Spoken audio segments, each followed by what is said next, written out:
Continuamos com a série de entrevistas com os pré-candidatos ao governo do estado de São Paulo, aqui na Rádio 012 News. Hoje recebemos o pré-candidato Márcio França, do PSB. Pelas regras, cada candidato terá 20 minutos e mais 1 minuto para as considerações iniciais. Para as considerações finais, no caso. Pré-candidato, eu já começo aqui a contar o seu tempo, agradecendo, a sua participação aqui conosco. Seja bem-vindo à Rádio 012 News. Prazer falar com vocês, viu, Rodrigo? Falar com todo mundo aí da 012, da região de São José, do bairro do Paraíba. Prazer voltar a falar com vocês. Muito se especulou durante os últimos dias, candidato, sobre a questão sua envolvendo uma possível desistência ao governo do estado de São Paulo para apoiar o Fernando Haddad. O senhor se mantém na disputa ao Palácio dos Bandeirantes? É isso, Rodrigo. Eu tenho, desde o início, sofrido um bullying, um bullying. A imprensa grande de São Paulo, ela está acostumada a lidar com duas candidaturas, uma do PT, uma do PSDB, os tucanos contra o PT. Então, eles têm dificuldade de aceitar um outro candidato, E todos os dias eles falam, vai desistir, vai sair, você pode sair, você vai ser aquilo, enfim.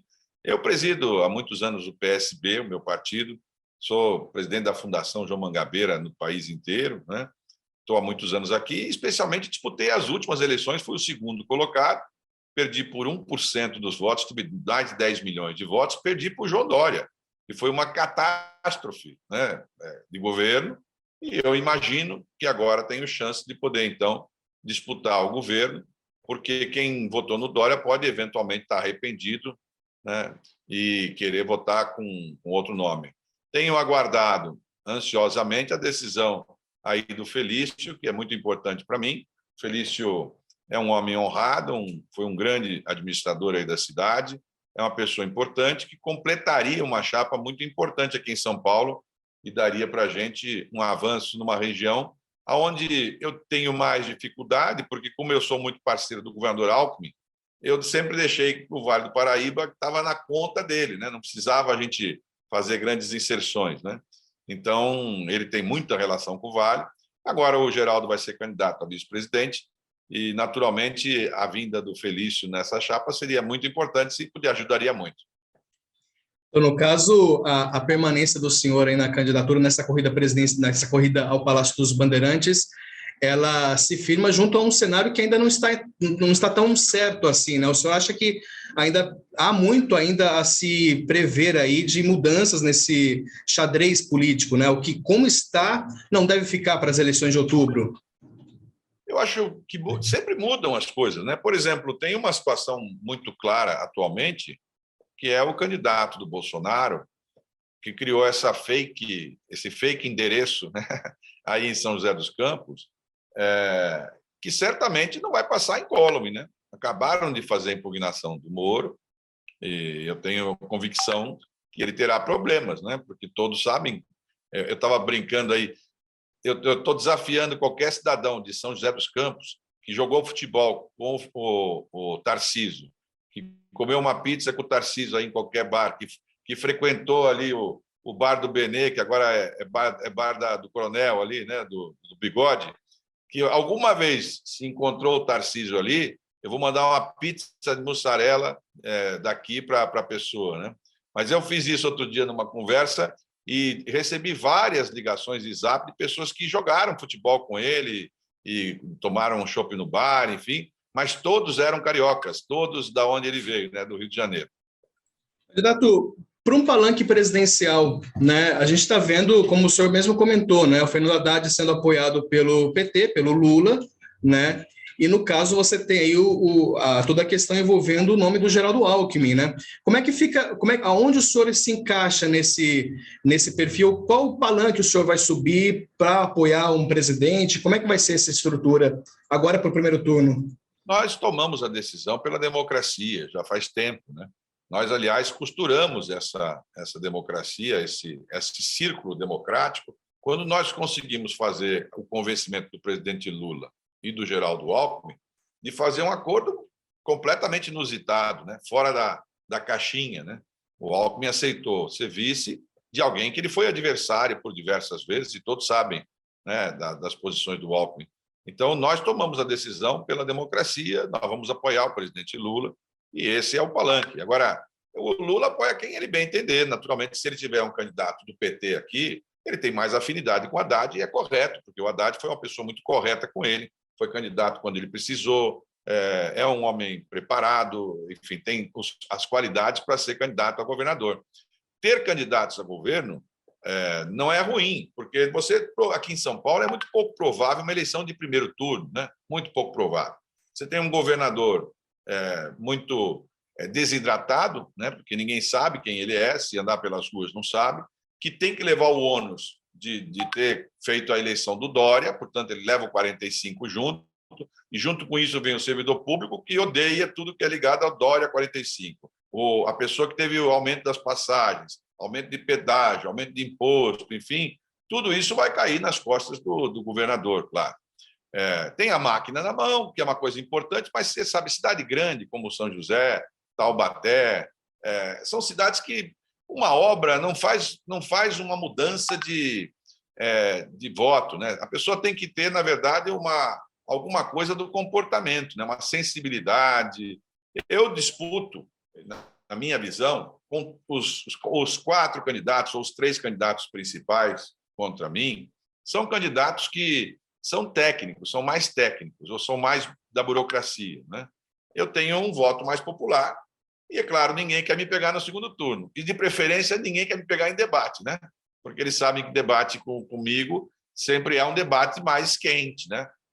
Porque ficou aquela marca da disputa com o Dória, enfim, e todos sabem que não querem me pegar em debate. Eu sei que eles já até combinaram, falaram, olha, se o Márcio for para debate, ninguém vai para debate, porque, enfim, acaba que todo mundo tem receio de ser confrontado em debate. E os debates formam coisas importantes. Como eu mantenho sempre 15, 20 pontos em pesquisa e me coloco na segunda colocação, é claro que, para efeito do PT, o ideal na cabeça de algumas pessoas do PT, olha, se não tiver o Márcio, a gente está garantido aqui, e sem pegar o Márcio no segundo turno. Porque a opção que eles querem, naturalmente, é pegar o candidato do Bolsonaro contra o candidato do PT. Essa é a lógica, vamos dizer assim, que produziram. Queria trazer um pouquinho das propostas, né? Falar um pouquinho, pegando um pouquinho também da questão aqui do Vale do Paraíba. Nós tivemos recentemente a concessão, né, da rodovia Presidente Dutra, a nova concessão aí para o grupo CCR, que vai ser uma das bandeiras, né? Provavelmente do Tarcísio de Freitas, que é o candidato do Jair Bolsonaro aqui ao governo do estado. Mas há muitas críticas envolvendo esse plano, esse modelo atual que beneficia mais o trecho carioca em detrimento do trecho paulista, até mesmo em questão de investimentos, em questão da tarifa de pedágios. O senhor deve avaliar isso. Como é que o senhor avalia, primeiramente, né, essa concessão da rodovia Presidente Dutra, a questão da tarifa de pedágios? Se o senhor poderia, em um mandato do senhor, possível mandato do senhor, poderia rever esse contrato aqui com a rodovia Presidente Dutra? Olha, a primeira grande coisa é que eu não admito uma região tão importante quanto a região do Vale do Paraíba não ter uma estrada que seja de competência estadual de ponta a ponta, né? A gente, numa região tão relevante, o ideal é que tivéssemos uma estrada com competência estadual de ponta a ponta, e nós não temos. Ela se interrompe em determinado momento, a Cavalho Pinto, né? E ela deveria ir até a divisa, como em todas as outras nossas divisas, nós temos estradas estaduais, para não depender só de estradas federais.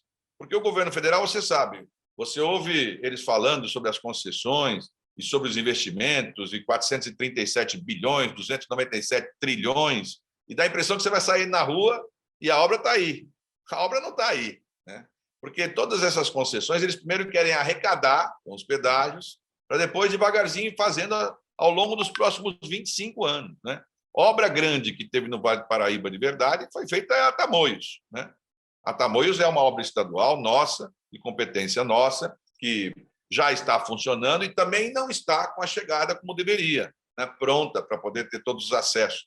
Mas foi a principal obra, inclusive foi a única obra que o governador Alckmin de verdade escolheu para ele fazer, foi a Tamoios, porque as outras ele deu sequência, né? O Rodoanel, os metrôs, ele deu sequência a obras do Serra, até do Mário Covas. No caso da Tamoios, ele escolheu, ele entende que a ligação que é feita aí pela Tamoios, né, em direção ao Porto de São Sebastião, permite um escoamento novo, um novo modal.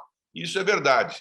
Eu pretendo iniciar a criação do macroanel, que é um anel por fora do Rodoanel, porque o Rodoanel já tem que ser passado, né? Falta 5%, eles conseguiram, em 4 anos, não completar os 5% que faltam.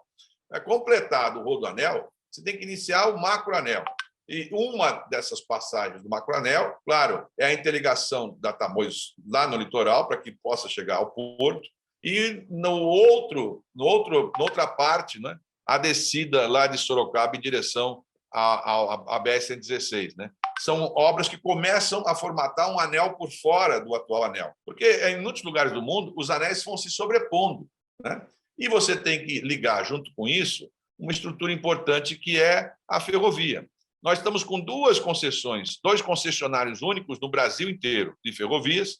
Eles fazem no prazo que eles bem entendem, não dão satisfação. Nós estamos 50% da malha ferroviária de São Paulo parada, porque eles são os concessionários e acabou. Tem que acabar com essa moleza. Né? Nós fazemos essa história de São Paulo, acertar o ponteiro do relógio com o Brasil, atrasa São Paulo.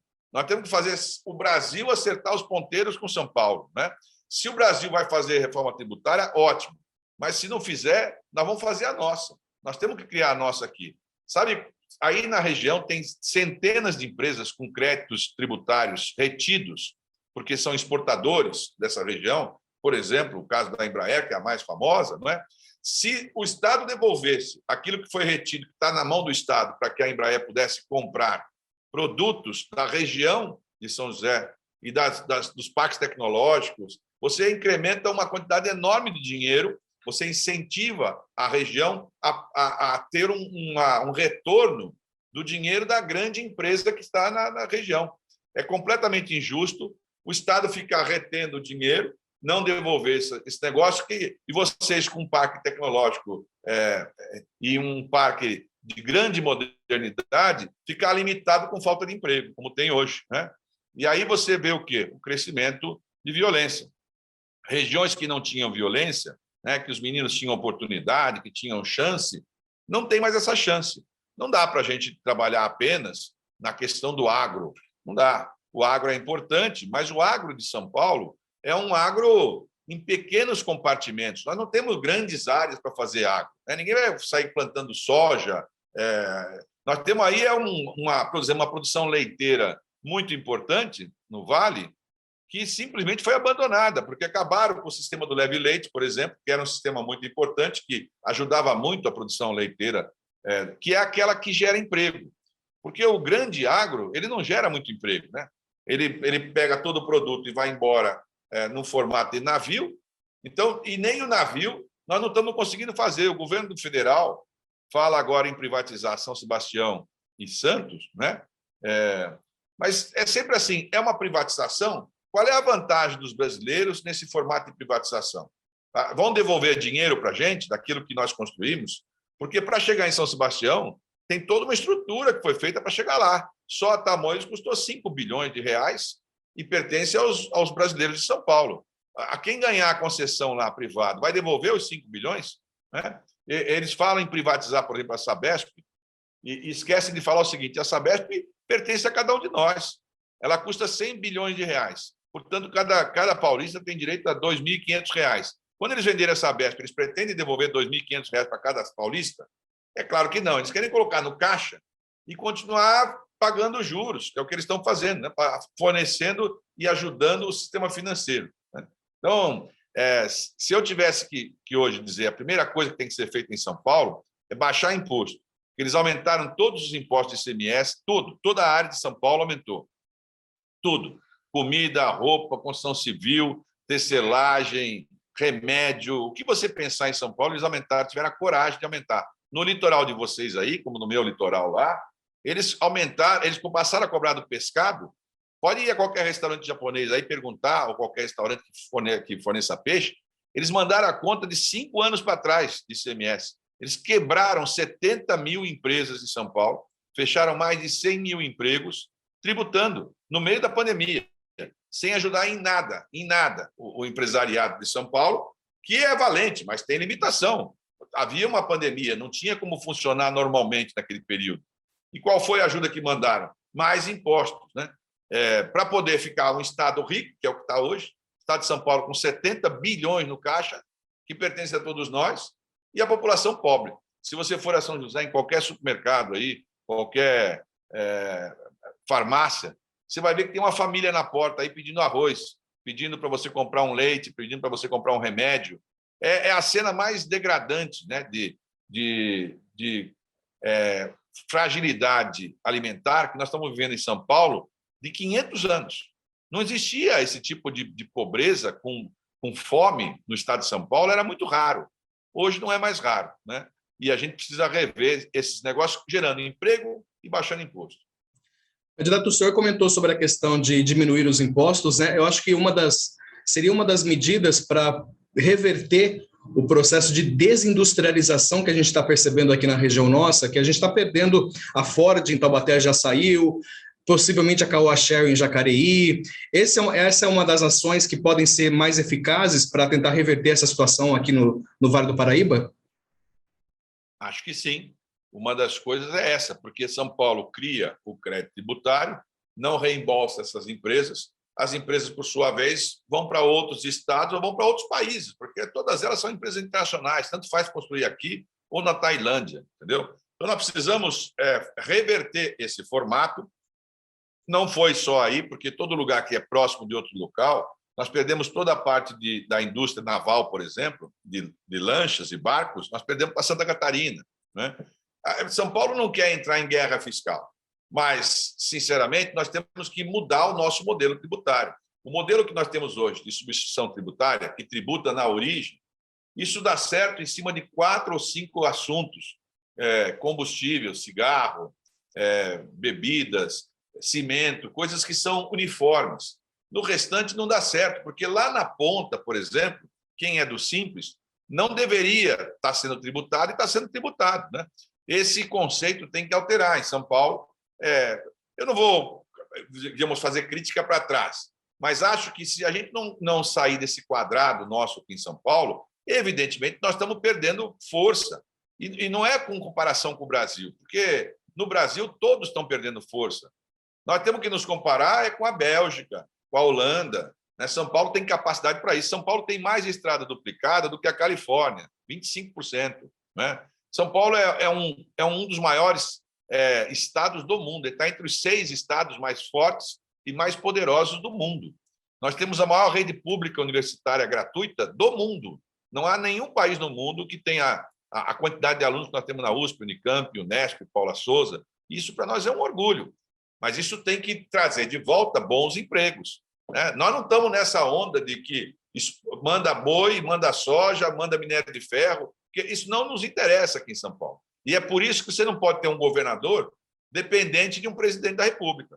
O governador de São Paulo tem que ser alguém com pulso, com autonomia para tomar decisões, para que eles não pensem que vão mandar em São Paulo, porque, historicamente, nós sempre orientamos o Brasil.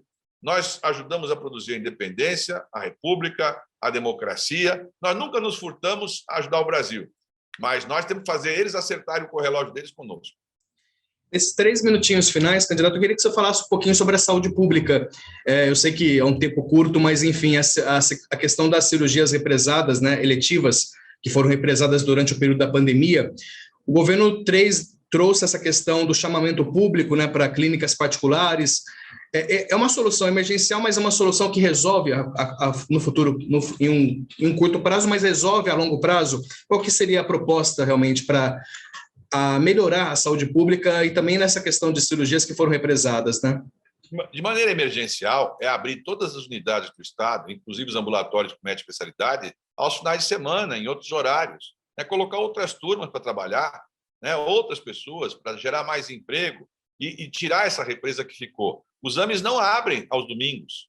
É inacreditável. Nós ficamos 2 anos sem pandemia e agora nós não vamos fazer nada para compensar isso. É claro que as filas vão explodir, né? Mas nós temos uma proposta que vai ser o Alerta Saúde São Paulo, que é um programa que você vai baixar no seu aplicativo, você marca o seu exame e nós vamos dar o prazo final que o Estado vai oferecer para cada uma dos exames, tratamentos ou cirurgias eletivas.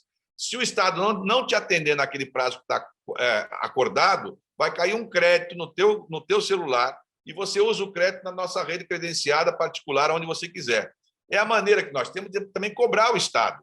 Nós somos o Estado, nós defendemos o serviço público e nós lutamos muito por um serviço público eficiente. Na hora da crise da saúde, por exemplo, de toda a situação aí da pandemia, foi o SUS que vacinou as pessoas e, portanto, ele tem que ser defendido. Mas nós temos que dar prazo para o Estado, né? E para dar prazo é assim, tem que estabelecer. Se o Estado não cumprir, você é reembolsado e você usa o sistema privado onde você quiser. Eles estão anunciando as coisas agora como se eles fossem ficar mais 4 anos, mas tem que lembrar que o governador em exercício, que está lá hoje, governador do Estado, ficará só mais 6 meses. Então, 99% das coisas que ele está anunciando são coisas que não irão acontecer. Ele não vai estar lá. Aí é um novo formato. A partir de outubro haverá um novo governador eleito e é dele que vai depender o que vai acontecer para frente. Candidato, eu parei aqui o seu tempo, nesses 20 minutos. Eu queria deixar mais esse 1 minutinho para suas considerações finais, para a sua despedida, mas já agradecendo, né, a sua participação aqui conosco na 012 News. Muito obrigado, contando a partir de agora. Obrigado, candidato. Olha, muito obrigado pela oportunidade. Um abraço a todo mundo de São José dos Campos, um abraço especial ao Felício, um abraço mais que especial ao meu amigo Manuel Fernandes, que é um dos políticos que eu mais respeito no país, né? Dizer a vocês que eu estou com muita vontade de ser governador de São Paulo. Eu tive uma pequena oportunidade de alguns meses e quem entendeu que eu mereço essa oportunidade ao longo desses 40 anos de vida pública, me dê essa oportunidade. Obrigado, candidato. 012 News nas eleições 2022.